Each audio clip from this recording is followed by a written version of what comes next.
Hiya folks, it's the Zulu here. Just thought I'd show a few records. I've still got quite a few to go from the big haul. At least another couple of vids. I might do them before I go home, but I've got a feeling I'll be going back home next week. So I just wanted to do this video very quickly before I go down and make some lunch. The reason why I put all this lot together is self-explanatory when you look at it. It's all Scorpions or Scorpion related stuff. I was a bit late coming to the party with the Scorpions, although I've heard of them since the 70s, but I didn't actually buy any of their records on the grounds I couldn't afford them. I think I started buying their stuff in the mid to late 90s, and if you're a regular follower to this channel, also for the fact I was quite shocked because I was familiar with one of their songs being Winds of Change, but it's one of those funny tracks, but I never realised the Scorpions sung it until sort of late, and I was well shocked. But some people don't like it, but I do. I think it's a great song, and it's a song we should all adhere to. If you don't know what it means, it was when they were pulling down the Berlin Wall and Germany was sort of getting unified, and I think it was a huge single. It did over 14 million copies.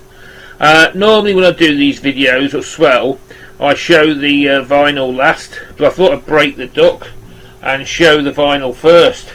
The reason why is because I'm really, this record, some of you won't be hard to pick up. It's been a very difficult album for me, and that's this one. This is Uli Roth's band after he left the Scorpions in '78, and the band was called Electric Sun, and this is Beyond the Astral Skies. Now, I've seen a lot of copies of this record, but unfortunately it's been in such poor condition and at such a high price I didn't want to buy it. But this album was in beautiful condition and it cost me a tenner, which I was pleased about, and I was really chuffed to get this one. But on the back as well, it's got one of those signs on that says manufacturer's property not for sale. Unless somebody shoplifted it in the past, or I don't know what the sort of story is. It probably was doing its rounds as a promo or something. But as you can see, this album's in beautiful condition, and it also, well, I may be wrong, but it looks like somebody's been doing the homework on it as well. I might use this one in that guy, I forgot his name now, in Australia. But it's a beautiful gatefold, and you've got some lovely pictures there. Just a beautiful album, but you got a bit of damage there. But I'm not bothered, for that sort of money. But on the whole, it's in really good condition. I'll take it out and show you. You've got that bit there, and just take the vinyl out. On the whole, it's got its custom centering. On the whole, it's a really good conditioned album, and yeah, sorry that it's upside down, but I can't see it properly. That looks right. But yeah, I was really chuffed to pick this up. Really am. There's two more to collect because they did 3 albums, and this is the middle one. There's one either side, so I've got to collect them next. You don't come across, if I went on Discogs, you obviously come across them. But you don't come across them in the shops too often. Oh, I don't anyway. And they, as I said before, they tend to be in very trashy sort of condition. It's also got something in it as well. It's got a nice little booklet with it. You get the booklet with it as well, which is quite a good find, because normally these things get detached from the record. It's quite an education really, because I never knew they put I knew they did. Not this early, if you know what I mean. Put booklets in records, and this is quite rare as well. That's probably why it was so expensive. You get a nice booklet. That looks like a Greek god, but I forgot who it is. But you get all this. I think this is that. What was it called? That painter who did the Sistine Chapel. That looks, Angelo was it or something. That looks like his work. I may be wrong. It's just a really nice piece that really floated my boat, and amazing. But I'll have to collect the other 2 now. It's giving me some incentive. But I won't show you any more because this one otherwise could go on for a long time, this video.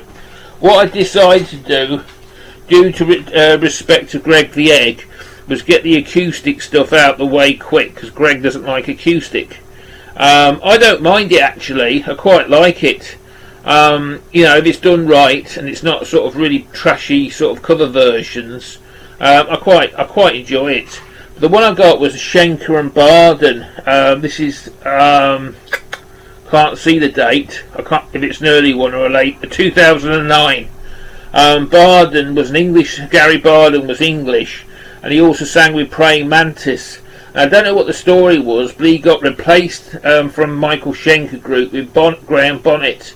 Then he got reinstated or something. I know there was some headbutting or something went on. But I like Gary Barden. He was a great vocalist. And this is obviously an acoustic version that they've done together. That's the track list in there. I won't pull it open because I've got a lot to show you. The time's going to run away with me otherwise. And this is another one that Greg will not be enjoying. This is a Scorpions Acoustica. I've got a feeling I might have that. The Scorpions have done over 24 compilation albums. And this is one of them, I presume. You get all the stuff like Wings of Change, The Zoo, Always Somewhere. Obviously all their catalogue, which sound good acoustically. And you get some brand new songs as well. I don't know which they are, but yeah, I've been told I'll get some brand new tracks, which can't be bad. So, right, now onto some juicy stuff. This is the stuff that you have to plug your guitars in to listen and have a bit of electric flowing through them. So Greg will love this. The next one, I've been banging this out for the last couple of days. This is the Scorpions, Face the Heat.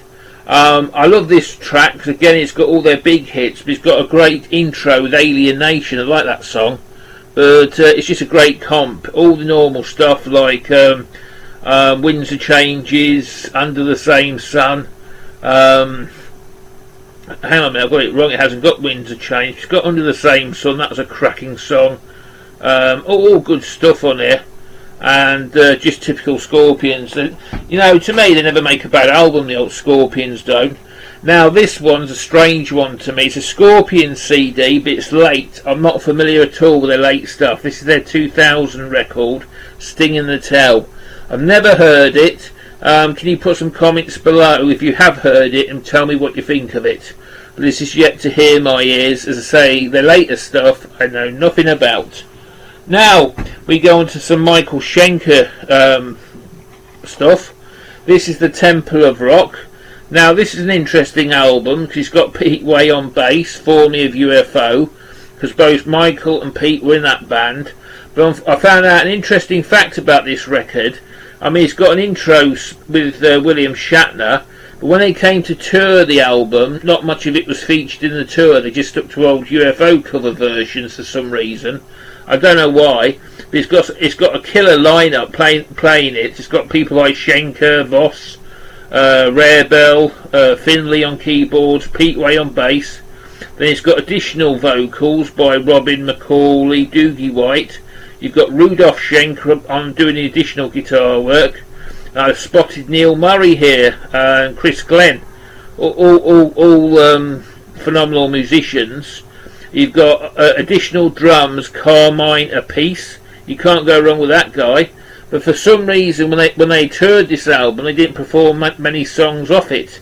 So it's a mystery. But if anybody can enlighten me, comments below.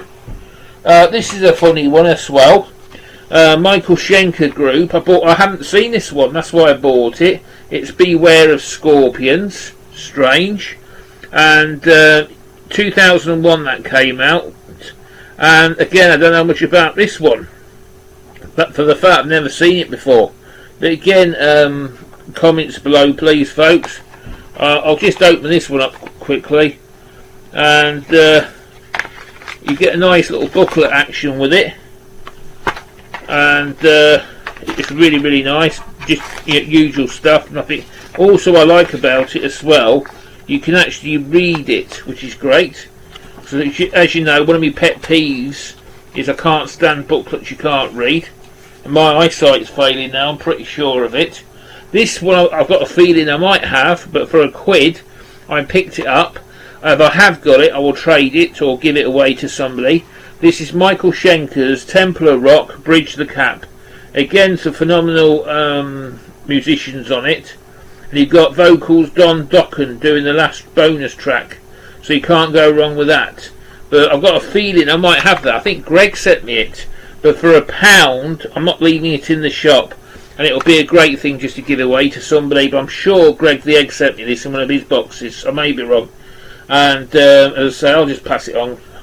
The last but not least, because we are hitting 10 minutes, this is Michael Schenker's Adventures of Imagination, electric instrumental. Again, I'm not really familiar about this one, so if anybody can help me out, stick them on below. But I'm going to cut the show short today, folks, because it is now 10 minutes 50. There's still quite a bit to show you, so I might do another video tomorrow. And just love each other. And I hope everybody's having a great day. And I'll see you back soon. Thank you. Bye.